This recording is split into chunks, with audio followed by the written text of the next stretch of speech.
All right, so formal start. Hello and good morning, everyone. Welcome to the What's Up Wednesday, Roll for Instruction, game-based training for librarian development webinar with Tracy Reinhardt, instruction coordinator and business graduate programs librarian at SMU, and Justin Harrison, business undergraduate program librarian at SMU. This webinar is being co-sponsored by the American Library Association's Games and Gaming Roundtable. My name is George Bergstrom, and I am the Southern Region Coordinator for the Indiana State Library's Professional Development Office, and I'll be the question moderator for today. I'd like to start off the webinar with a few quick announcements. To register for other webinars or other trainings available from the Professional Development Office, please see the Indiana State Library's events calendar, which can be found on our website at www.in.gov/library. Today's session is 1 hour, so you can receive 1 LEU. If you are watching the archived recording of this webinar, the instructions on how to obtain your LEU are available in the video's description on YouTube. Or you can also find those instructions on the Indiana State Library's continuing education site under the LEU policies. I'll now turn it over to Tracy and Justin. All right, thank you, George. We're so glad to have everybody here, and we're excited to bring this. As George said, this is Roll for Instruction, game-based training for librarian development, or as Justin and I like to call it, how TTRPGs can help you become a better instruction librarian. So once again, my name is Tracy Reinhardt. I am the instruction coordinator in the business graduate programs librarian for Southern Methodist University in Dallas, Texas. We have a business library and a staff of instruction business librarians. And with me is Justin. Hi, everyone. I'm Justin Harrison. I'm the business undergraduate program librarian at SMU. And we're going to be talking today about tabletop role-playing games and how they can be used for professional development. And I saw in the chat a couple people saying that they were new to TTRPGs, but it looks like a number of you have some experience with TTRPGs and what they are. But for those unfamiliar, we did want to give a little bit of an overview.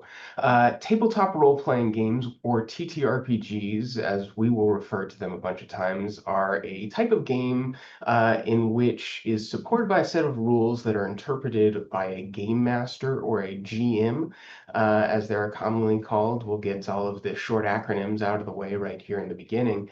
But the flow of the game is basically that the GM describes the world, setting the scene, and then players describe their character actions through description and role play. So if you're the GM, you're narrating, oh, we're in a dark forest at twilight. Your characters are walking down. What do you do? And then the characters react to, well, I scout out ahead. What do I see? What's going on? And the play kind of flows throughout that as player input is used to devise the story within the bounds that the GM has kind of created there. It's often associated with math, as dice are used to determine the success or failure of a roll, and things are added and subtracted to determine the outcome of a player action. So you often see TTRPGs associated with math in that way. But within the game, players are really called to improvise, and their actions shape over the course of the game the world that they're playing in, what they want to do. And player actions are often not anticipated by the GM, which adds a lot to the fun about playing a TTRPG. Because it's really the play of imagination that makes TTRPGs fun. They're one of the best things that I've found about playing them. One of the best ways I've heard it compared to just kind of the role of play in general is the idea of playing make-believe on the playground. When you play a TTRPG, you're seeing the playset as the pirate ship and the ground is the water, and the participants agree on a set of rules that they then work around and interpret, and things go out of bounds, the stuff happens, but that all adds to the fun of playing a game. And they're also a big vehicle for collaborative storytelling, as player actions have a really massive impact on the world, and the story told is inspired by player interest and motivation. And so if there's something that you want to do when you're playing a TTRPG, you can do it. It's not like a video game where you're bound by the constraints of a world somebody else has created. You're making it up as you go along. So if you want to climb that mountain, if you want to steal from that shopkeeper, if you want to do whatever you want to do. Murder hobo your way through the world. Some of you may be familiar with that term. You can do it. And that's all part of the fun when you're playing the game.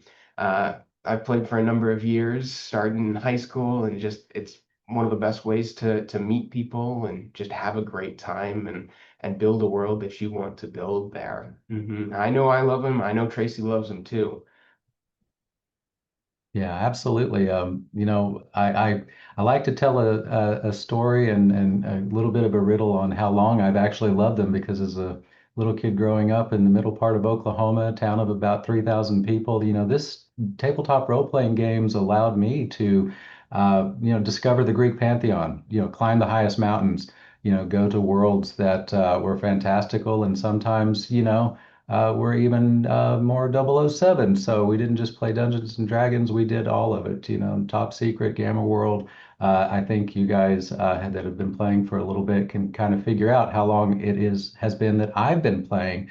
As a matter of fact, the Empire was just striking back when I started playing. Blondie was asking everybody to call me.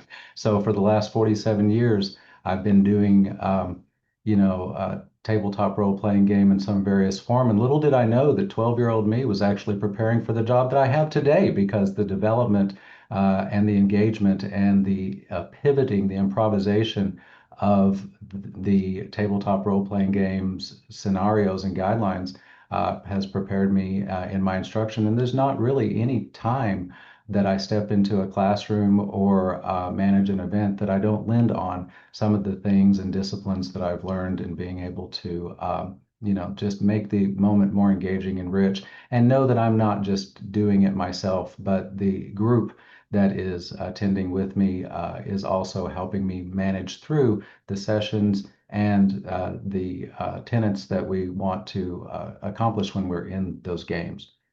So, you know, tabletop role-playing games or TTRPGs, as we'll call them, keep calling them, they're often dismissed as, a simple entertainment.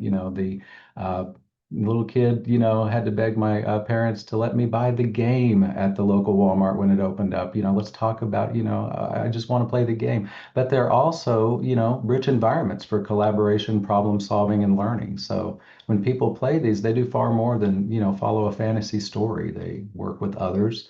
They interpret incomplete information, which, I think we all can kind of make a very short dotted line toward, unpacking a lesson plan in that, making decisions under uncertainty and adapting when the first plan might not be as successful as we wanted it to be. These habits do mirror effective instruction and facilitating. And also workplace learning. So in other words, play is not separate from skill development. It can be one of the ways that skill development actually happens and can be accelerated.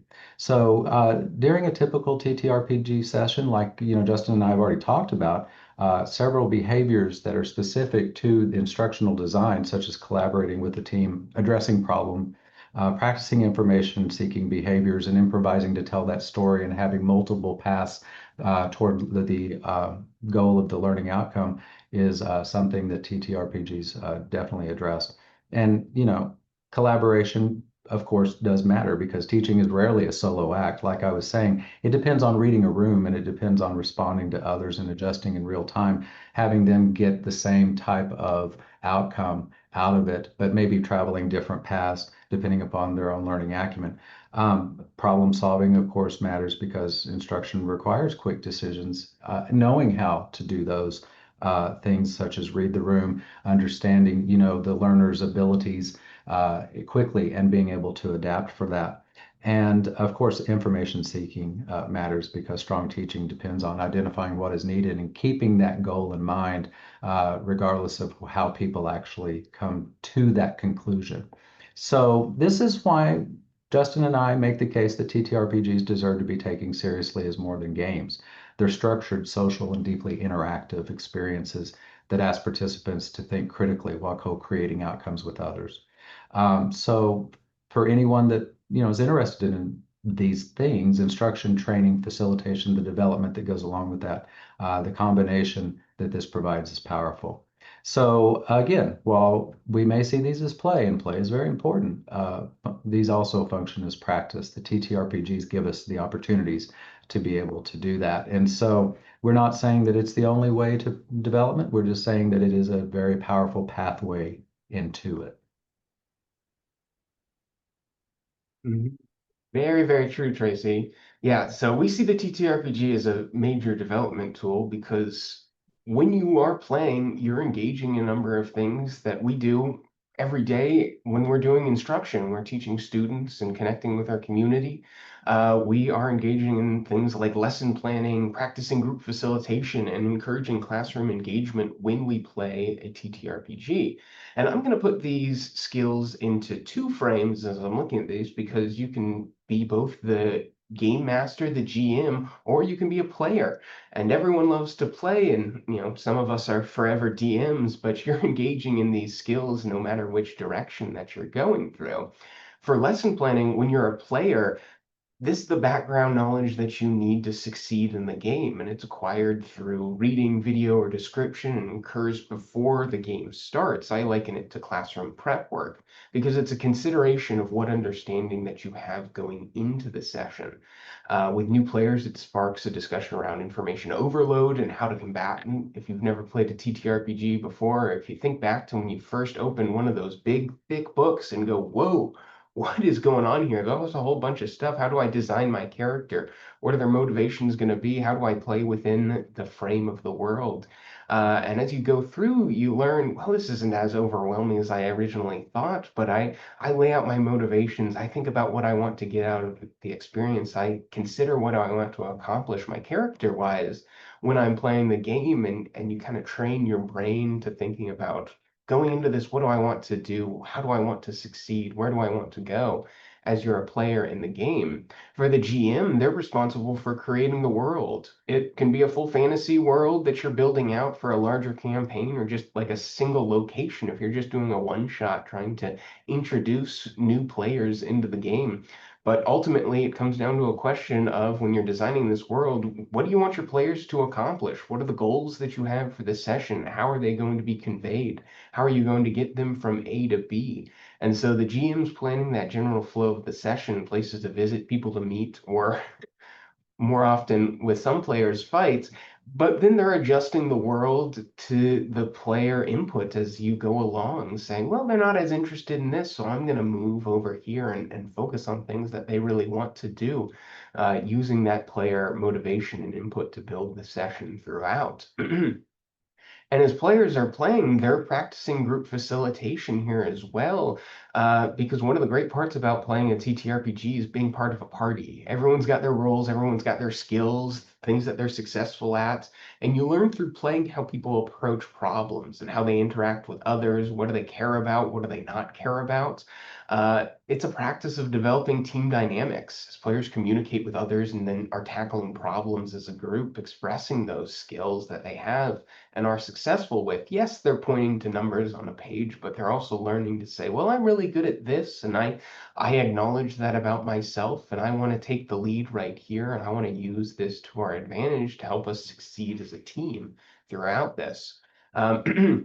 And meanwhile, while this is happening, the GM's responsible for making sure the session's running smoothly, but they're also identifying the misconceptions players have and addressing them, aiding in the discovery of the world as things go along. So as a GM, you're developing an understanding of how participants see the world and what they latch on to. What do they emphasize? What do they really focus on that could maybe lead to a misconception later or interrupt the flow of play? So you're aiding that discovery, choosing what to emphasize, what to play down. That common experience in instruction of students getting so caught up on one item that they're missing a critical component. So GMs are saying how to identify that and not so much lead them away from that thing that they're focusing on, but seeing how they can incorporate that focus into the greater narrative, into the story that they're telling. So things are built with player interest in mind, and you don't just railroad your players. You're using them to build out the world, and it takes some of the load off of you when you're designing things. If you ask players, hey, what do you think about this? What are you curious about? What do you want to go? What do you imagine is happening here? that then you use to build a greater world. And throughout that, you're encouraging classroom engagement as well for the players. This is interacting with the world. This is when they enter the session, what do they focus on? How do they let curiosity lead? And how do they use curiosity to their advantage throughout that session?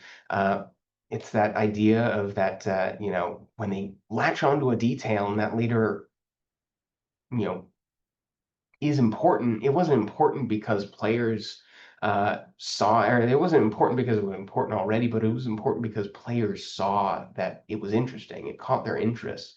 And so it became important because of what they were curious about.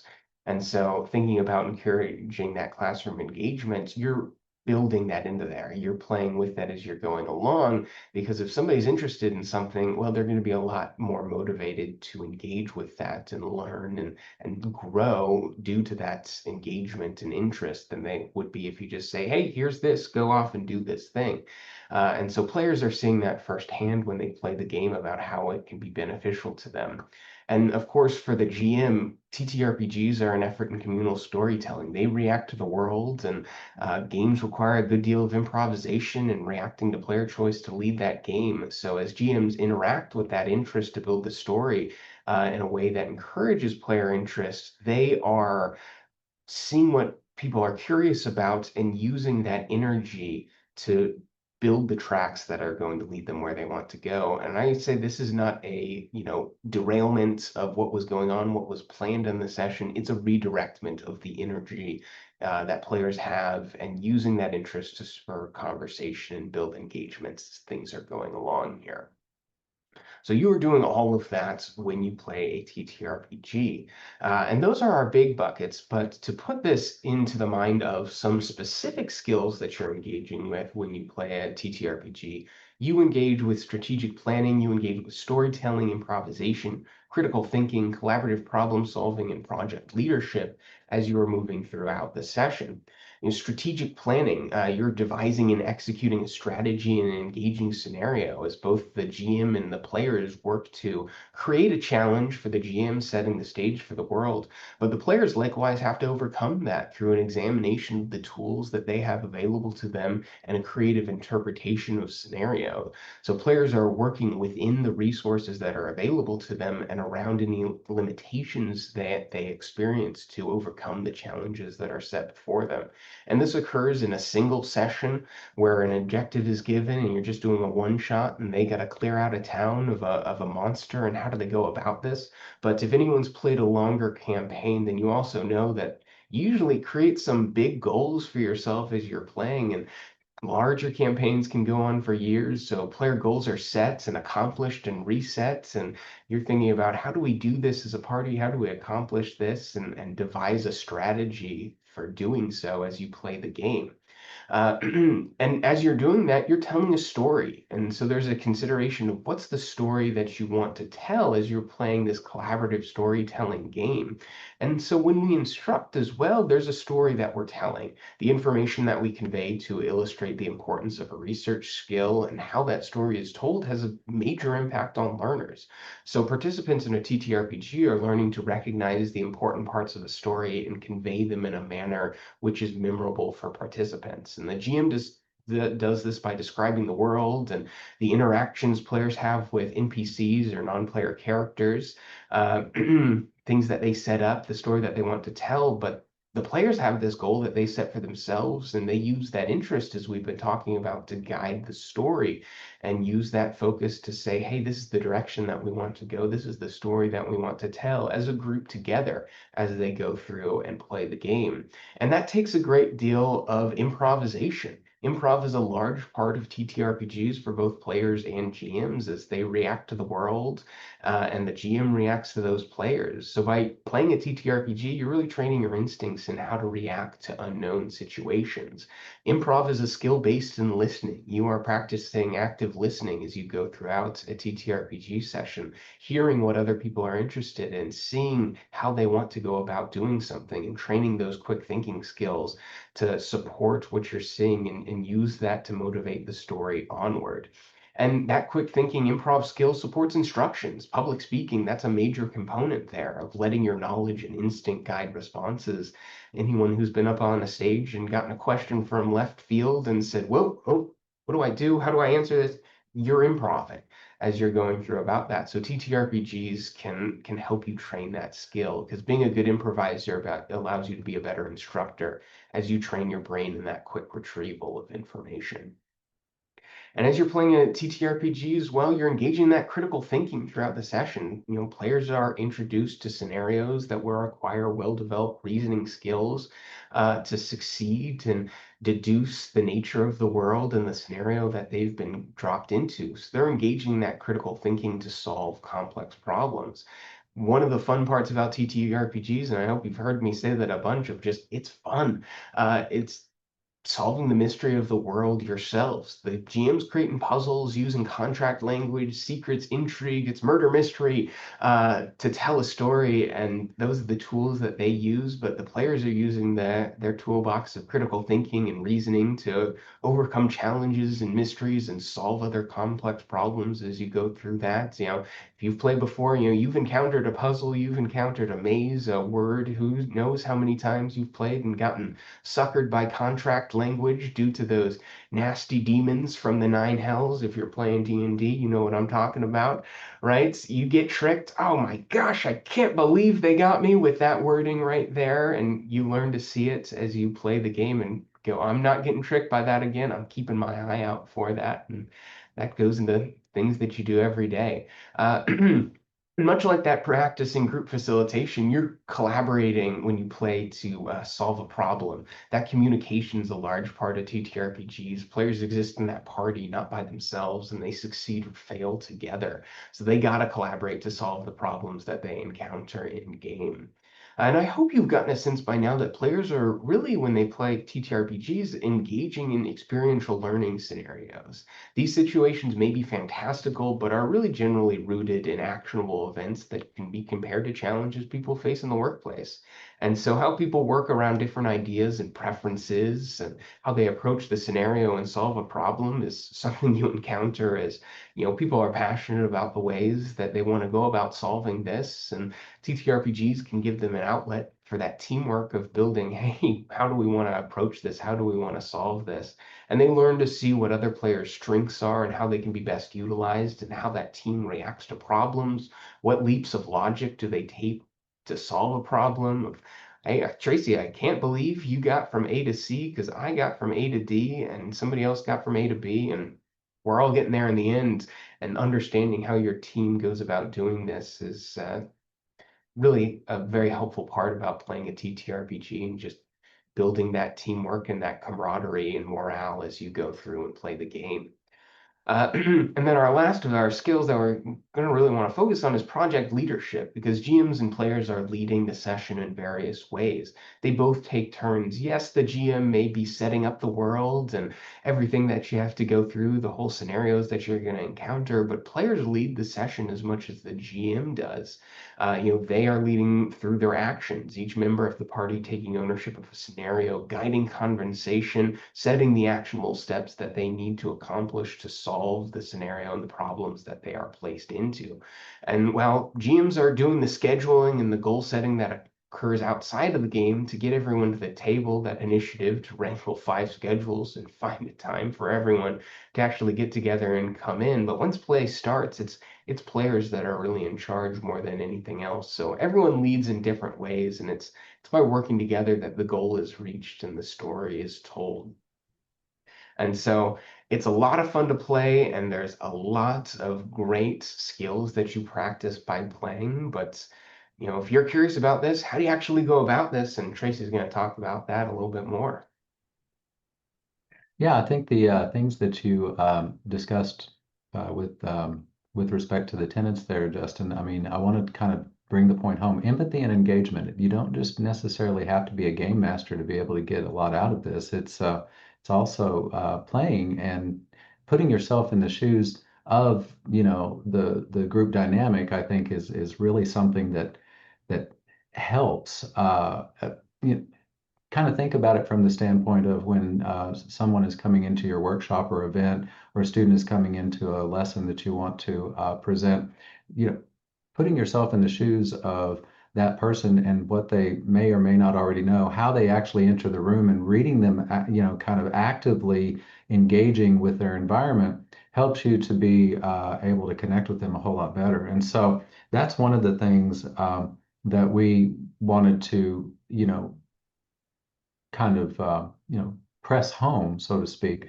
whenever we were auctioning the concept. In other words, we had to sell this to people that didn't have TTRPG experiences because our bosses didn't. And I was kind of teasing Justin. I think maybe he rolls higher on the charisma stat than I do, because I've tried for years to try to have some kind of game-based development with instruction development, because I know what it does for me. And then a number of years later, Justin comes to the library. We're so glad that he did, but he's like, hey, how about we go ahead and talk about game-based learning as a development for instructors? And for some reason, he must have rolled a natural 20, because next thing you know, the decision makers were like, let's see what you got. And so one of the things we did to pitch to them, because we did have to do a formal plan, is we wanted to make sure that the concept of TTRPGs was not necessarily thought of as games, about fantasy, but more like a low risk practice environment for real instructional work. The participants are actively listening, they're responding to changing circumstances, all of the things that Justin was talking about.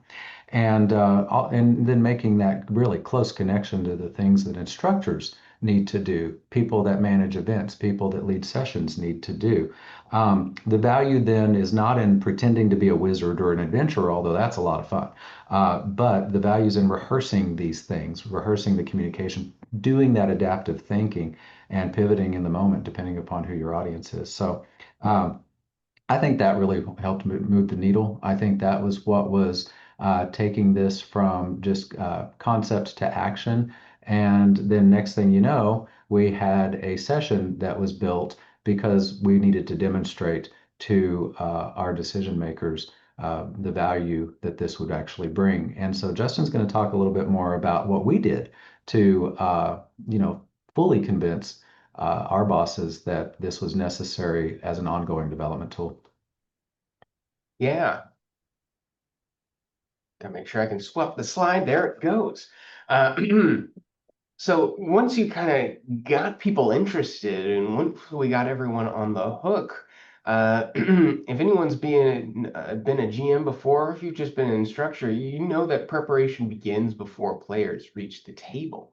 And so preparation for a TTRPG occurs before anyone gets into the room. For our professional development day, is that we had pitched that we just take a time. It was during our winter break, so nobody was on campus. We were kind of having free reign to go about having a day of just where we focused on playing a TTRPG and then had a reflection set for later. But I took the role of the GM and worked with players to understand what they were interested in and made sure that they could understand the game. And so there's a few key things to consider if you want to do TTRPGs as a professional development tool, because you can just go out and play the game and engage in these skills. And looking through the comments, it looks like a number of you are players and have played games before and trying to get people to wrap their head around this. So once you've kind of sold them, talked about the skills that you're engaging, well, you want to capture some audience attention as you go through this. So creating a scenario that players can engage with in a meaningful way and conveying a story is an important part of this. We were just doing a one shot, and I was looking through a number of pre-built out modules, so I didn't have to do a ton of back work on the end. Luckily, I was able to do this during some work time, so that's a major plus if you're able to do this. But you want to set a goal that players can accomplish, and how they're going to go about that, of course, is unknown, but you're building in those avenues into planning. So I had our pre-built out module, Wolves of Welton was what it was. It was a pretty popular one that allowed players to engage in a world and solve a mystery about why players or wolves are attacking this town. And they engaged a number of skills very immediately into playing so that they could wrap their heads around what we're talking about really, really quickly. And so I use that module to streamline that prep process, but then also consider those challenges in the story that players would encounter while they were playing. Because I didn't want to have, for new players, the boring stuff of, role playing, especially if they're unfamiliar with that. It's hard to wrap your head around that sometimes, and not everyone is engaged in that. We were very lucky as the way that people saw that and immediately jumped onto it and said, oh, okay, gosh, I'm going to be a hobbit. I'm going to be a halfling. I'm going to have a lot of fun, and I'm going to role play Second Breakfast and just have a great time there. But letting that player interest drive the story is really important. That's something that hopefully we've hammered home a lot of the time, making that content relevant to the interests of participants made them more willing to engage. And so our scenario of a fantasy town beset by wolves and the recent appearance of a local wizard made them instantly intrigued with the sets of interests that our players were interested in. When you're setting up for a session, there's also that consideration of background knowledge. Do we all understand the game? What do players know going into the session? If they have not played a TTRPG before, how familiar are they with the rules, how the game works, the dice themselves, and what to do? Our players, for the most part, had not played TTRPGs before, so I set up sessions ahead of time for 30 minutes, an hour to just work on them with character creation and experience building a character and thinking about who they want to be. And I chose to have them build characters instead of doing pre-built characters because it got them interested in the world. It allows them to be like, oh, I'm going to be this. I really wanted to be a halfling. I really wanted to be a little hobbit and live out my Lord of the Rings fantasy. And that got them to the table quicker than anything else once they thought, hey, I can actually do this. And so that time taken to wade them into the world, the game system, and begin that process of learning is really important in there. Because how you're talking to an advanced learner is different than how you're talking to a beginner right there. And so using that session and establishing that background knowledge is really key and allows you to build out what are people interested in and using that to influence the session. There's also a consideration and discussion there about what does it feel to be a learner in a scenario. If you're very new to TTRPGs, it can be overwhelming. You can have that experience of information overload of you just drop the book on somebody, that's a thick book, there's a lot. Do I need to know all of this? What's going on? And connecting that to being a learner in a session, being unfamiliar with databases is one way I went about getting people's attention and thinking about how TTRPGs can be used as a development tool as well. There's also that consideration of scheduling and making sure everyone's schedules can fit together and get to the table and have a place and a time for everyone to meet and get the play going.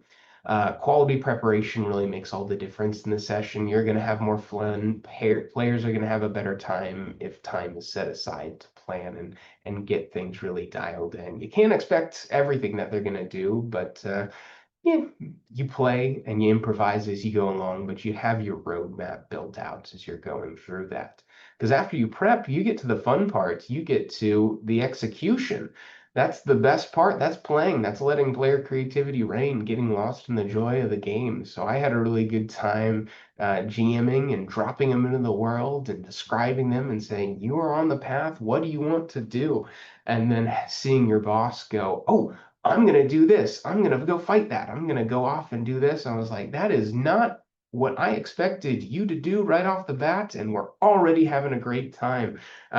Tracy was one of our players, and he can talk about what it was like being a player in that because he had a great time as well, I know. Oh, absolutely. Each session I learned something. I learned something about the dynamics of the people that I'm playing with. I learn about, what's important to them. So it's just kind of fun sometimes as a veteran to sit back with folks that might not have played before, but they're getting into it and just kind of see what's going on. I mean, from the improvisation bit, I just have to tell the story that we were, meeting up in our group, of marauders or whatever you want to say. We were meeting up in the town to get the intel to be able to help this town out, and Justin had it all really well planned out, and right down to the make of the buildings and what we wanted to kind of get from that. And there was, a nice little meadow that we were going up into, and there were flowers and bunnies frolicking and all this other stuff. And you can guess what the group wanted to do first. Instead of going into the town and gathering the intel and doing the things that we needed to do to save the town, we spent, I don't know, Justin, probably 45 minutes chasing and patting the bunnies. So, it just depends on what you want to do and how you want to do it and what's important to you. And of course, Justin hadn't figured, anything out, to reveal at the end about going into the meadow and patting the bunnies. But that became an adventure in and of itself, and it kind of led to the overall goal of starting the campaign in the town.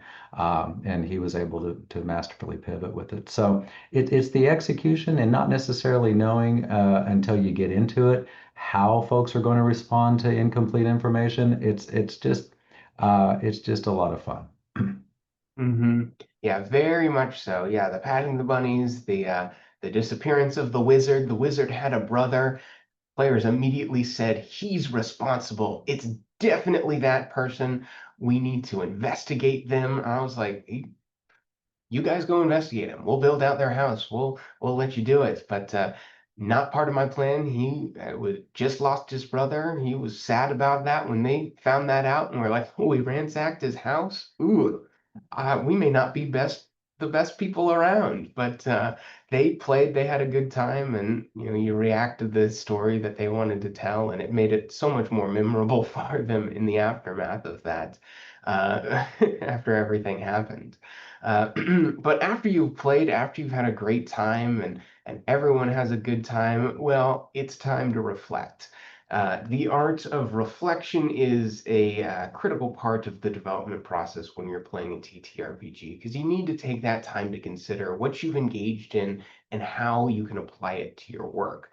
Because we talked about earlier, there's a lot of skills players are engaged in. There's a ton of things and more besides that we mentioned that you're doing when you're playing a TTRPG, but it hides under that veneer of that fun game. So you really need to make that connection to make sure the learning stays after the fact. So we played in a session, and I had set aside time after the games that had occurred a couple days due to everyone's schedule to ask participants questions related to their experience in the game.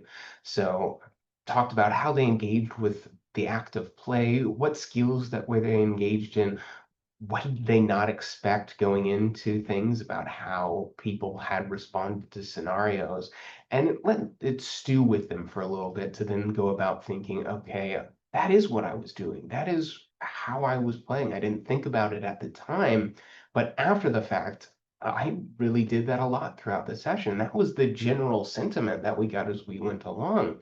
So I wanted to give you a couple examples of the questions that I had given to our participants and some of the responses that we had gotten. And so some of the questions that I asked, number one was, do you feel you made the most of the information you had, both in-game information gathered and your toolbox, the character itself? So thinking about how did I use the information that was presented to me?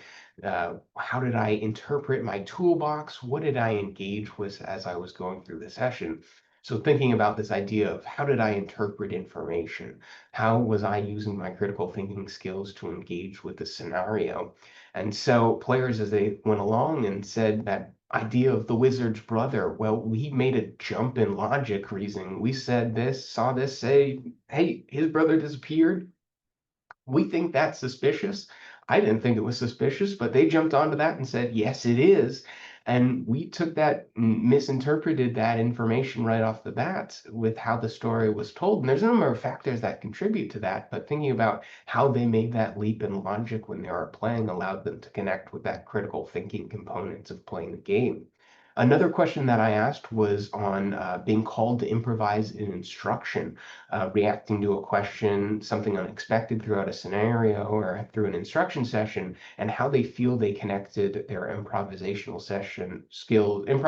skills during the session, and how it could impact them later on. And the consensus was, once I got into my state of mind, once I was role playing, I was reacting to the scenario, I was listening, I was thinking about what somebody else had said and just kind of reacted as my character would, as I would in a teaching scenario, as the character I'm playing is myself in a different way when I'm up on that stage. So I really did that as they went along throughout this.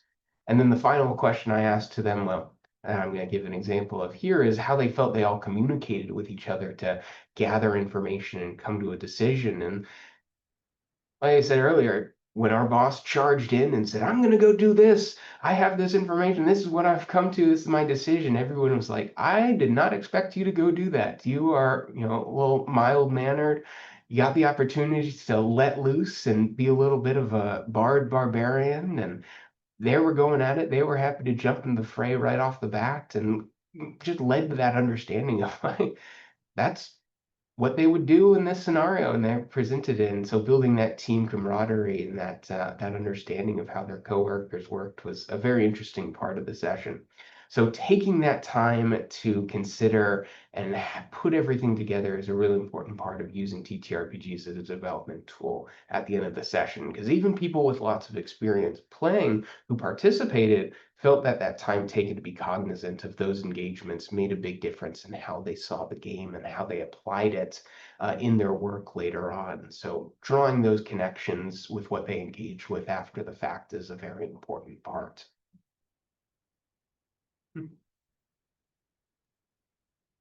Okay, so just to kind of reinforce the message and kind of bring it home, what we were talking about here with respect to how we executed our session was, of course, the preparation that begins long before anyone enters the room. And for anyone that's ever been a game master, this is very familiar. But it also is the same way for a character as well, because even if you don't need to be guided through your character creation. Even seasoned veterans to TTRPGs will agree that there's some thought that's put into your character's backstory. What is the thing that they are wanting to do in life in other words, what's their prime directive? What's their goal? Those things, make for a richer experience. And certainly this starts before players get to the table. Execution, that's the fun. That's the playing of the game. That's the dynamics. That's the repetitive, skill set that we keep talking about. And certainly, this reveals how people react to uncertainty. It also reveals how they plan and how they execute those plans. And so once the session begins, you can start, kind of seeing what the group brings to the room, so to speak. Reflection. That's what turns the activity that we're talking about into an engaging experience and a developmental model. After the session, and I think Justin is really wise in saying that you kind of want to give everyone a chance to digest what they did, and so maybe reflection right after the session is not necessarily going to reveal as rich of an experience as if you give them a couple of days to kind of sit with it. Certainly okay to do it, a couple of times, but I think, having had the ability to kind of, realize what we were doing individually and then come and answer the questions made for an experience that was a lot more translatable. So through, the gap between play and practice, I think this is where it is. This is where you start getting the value. Now, the impact, how did these sessions affect our players and affect others? That's when it becomes clearest when you start hearing what the participants gained from this. And I'll just give you a testimonial. We have an instruction librarian here who, I mean, if you want to talk about preparation, she's pretty much going to be the picture right next to the definition of it. She scripts everything out. She studies to the nth degree the sessions that she needs to instruct. She and as a result, we make sure that she does the accounting workshops here because those are very linear and very specific. And when she designs the instruction for accounting, any one of us can teach it because she leaves nothing to chance. And when she played that, she had not played TTRPGs before. So when she played this game, she, started to get a little bit more into her creative side and started to look a little bit more into how, she managed in a dynamic that might have been a little bit uncertain. And then, and these are her words, then she started to flip and kind of think, okay, is this what a student does when they come into the room and they don't really understand the tenets of accountancy? They don't really understand, what we're going to be asking them to do. And so being able to teach the students requires on their ability to kind of meet you there where the understanding is so that you can bring them a little bit further home. So what she did was she adapted her accounting workshops to be less podium to seat lecture and more of a group dynamic where they're solving scenarios. And it's worked out extremely well. As a matter of fact, her accounting workshops went from usually about 5 to 10 participants to this last workshop she had 48. And so trying to get students into an accounting workshop, I mean, forgive me for saying this, but that's boring. But she made it fun and engaging, and it's necessary and it's important. And what she said happened with her session from our winter break was that this allowed her to have confidence to let folks find their own way. You know, they didn't have to walk the path she was walking to get to the objective that she was needing to get them to. They're going to find it, they're going to understand it. It's going to be revealed in a continuum depending upon what their learning acumen is. And it's okay. And so learning doesn't have to be concrete, it can become organic. And she's been a librarian for well over 15 years. I mean, it's not something that she's just now come to the profession. It's something that she's been doing for a long time. And this was her aha moment. So I can say with the next slide, Justin, that one of the strongest reasons to use TTRPGs, you can do it too. And, you know, one of the strongest reasons to do it is because it builds those teaching instincts in ways that feel, you know, active rather than abstract. You know, allows that participation. Growing through practice, you know, we don't intend this to be a one shot, although that's what we had to do based upon the schedules that we had. And it, you know, paid dividends. But we plan on keeping this up in semi-regular developmental formats. And, you know, it is something that we want to make sure to reinforce, even with the folks that are now, you know, TTRPG converts, but hadn't played before, is that this is an ongoing thing. This isn't something where you've checked it off the list and now you're you know you're going to be, you know, good doing this. It's something that no matter what you do, no matter how many times you play, you're going to get something else out of it. We can play Justin's scenario all over again, and it's going to be different based upon the things that we might want to, you know, get from the town that we might want to do. We might want to collaborate with the enemies on this next time. You never know, but it's going to kind of you know, encourage a little bit of stretch and growth with the things that allows us to respond thoughtfully and make those decisions in real time. So I would say what makes this especially powerful is that learning is not removed from the action and it's not removed from the fun. Participants are not only talking about facilitation or responsiveness, they're doing it. And that is something that I think kind of helps out as well. I mean, we've all been in learning scenarios before where we've been talking about theory and we've been, you know, kind of in, you know, a workshop session where we were looking at ideas. Well, this isn't an idea, this is actionable. This is something that we're practicing. And so I guess the, you know, thing that I want to kind of leave you with here as well is to kind of keep learning fun and approachable and know that you don't have to be veterans at it to do it. You don't even have to be veterans at it to create something like this. You don't have to have, you know, tons of people wanting to play. You could play, you know, with just you and another person because the dynamic of game master and participant is still there. It does help to have others. It does help to be able to lend off of a group dynamic, but it is something that can be, you know, fairly small up to, you know, a group. If you can create a scenario, then guide a conversation, you can play this game. It doesn't necessarily have to be a long drawn out campaign. It can just be an idea. It can be something of, you know, we're going to, in modern day, you know, times 2026, we're going to go to the Mediterranean and we're going to go to the sea. You know, we're vacationing. Let's say that people want to do that. That's, you know, the people that want to play want to do that.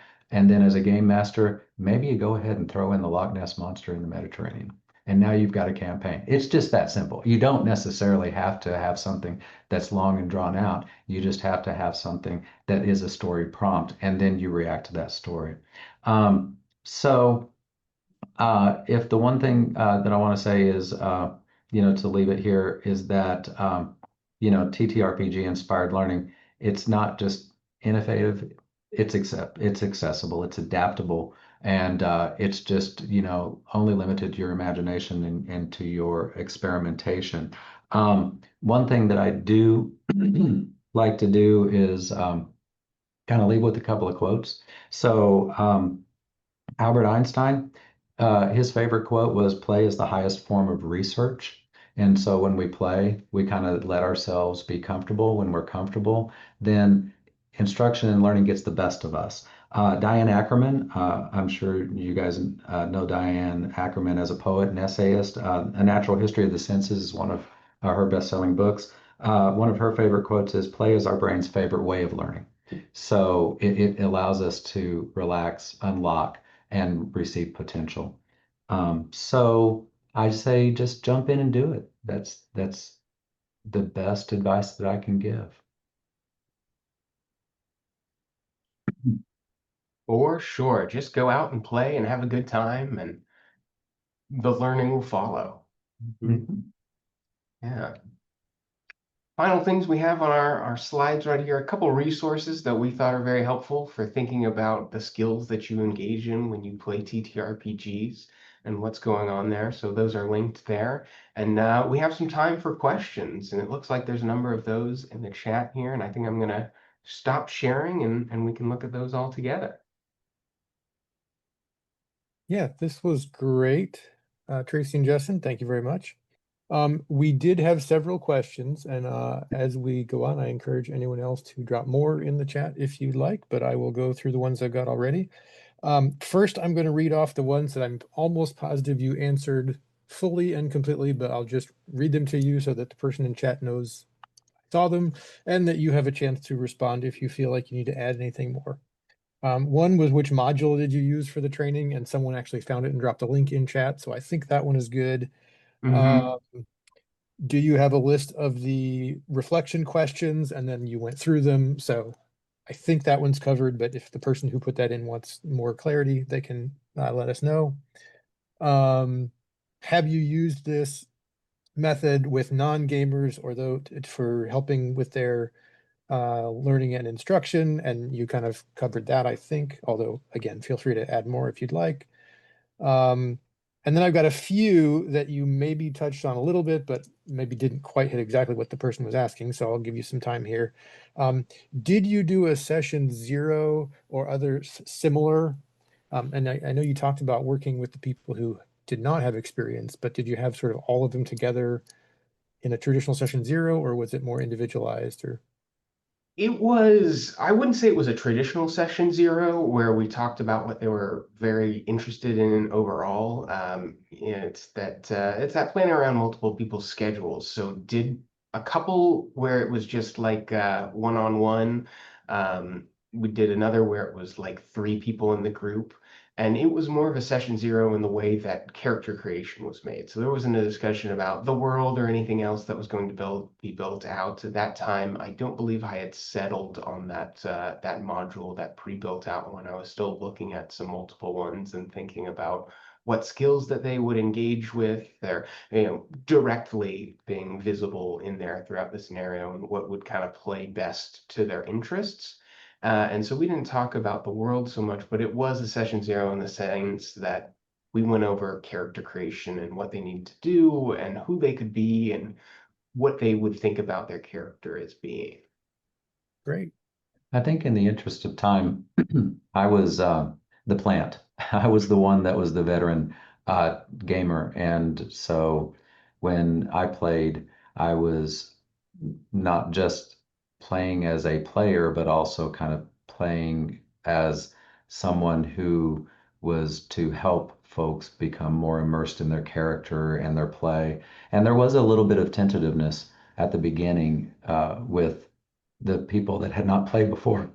Excuse me, but they picked it up very quickly. And there was not a lot of prompting from my part. After I would say the first couple of hours, and Justin, you can weigh in, they, started to become immersed in the game and asking their own questions and their own, second level questions based upon what they thought their character would want to know. Mhm. And speaking of that timing, someone asked how long was the one shot and how much time was there for the reflection afterwards? Ah, yes. So the one shot was originally planned as, I believe we gave it 3.5 hours for our kind of staff professional development day. Of course, anyone who's ever played knows that, and the bunnies illustrate this pretty well, that you're going to quickly get off the rails. And so that one shot turned into more of a two shot and actually used the original time that was set aside for reflection to finish everything out, and then created a third session later on once everyone's schedules meshed back up together that we could then go in and actually do the reflection part of things. So yes, plan for more time than you think it's going to take because people are going to get sidetracked. And if you got a campaign, great, you continue on. If you're doing this as a more of a one shot, I think we learned and did this actually twice with a group here at our business library, but then also out at our wider SMU libraries. And the second time I did it, planned for a two shot, and that worked out much better. Great. And then kind of tied to the staff day idea, someone asked, how big was the group? And did you have to split them or was it all in one group?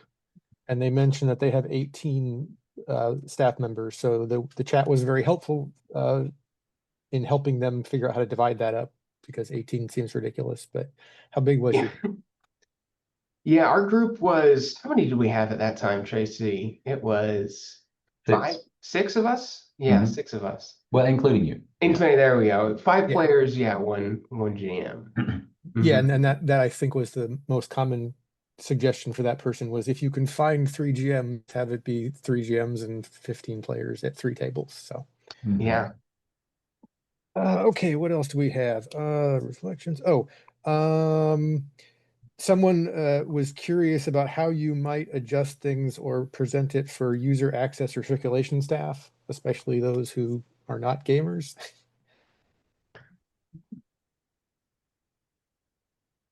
That that is a good question. I think some of the things that we had talked about, the universal engagement, problem solving, detail orientation, would still apply to access services and user services. I think that maybe what the game master could do is adjust some of the end game scenarios to more closely align with maybe some of the things that they would want them to understand, like maybe come to a more logical conclusion if there's a one shot or something that's a little bit more empirical. But I think that the value in the group dynamic would still hold true for something like that. We did have one player here. She's, our library manager that's access services, and she found it to be valuable.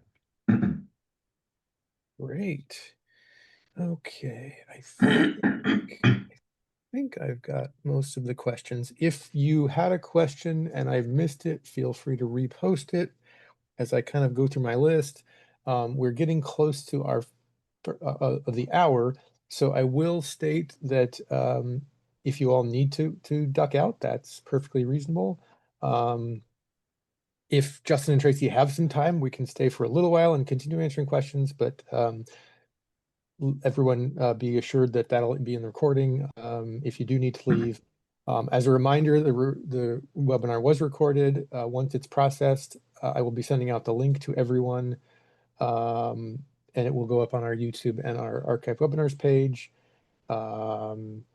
If anyone has additional questions, feel free to drop those in chat. And if you have to leave, well, have a great rest of your day.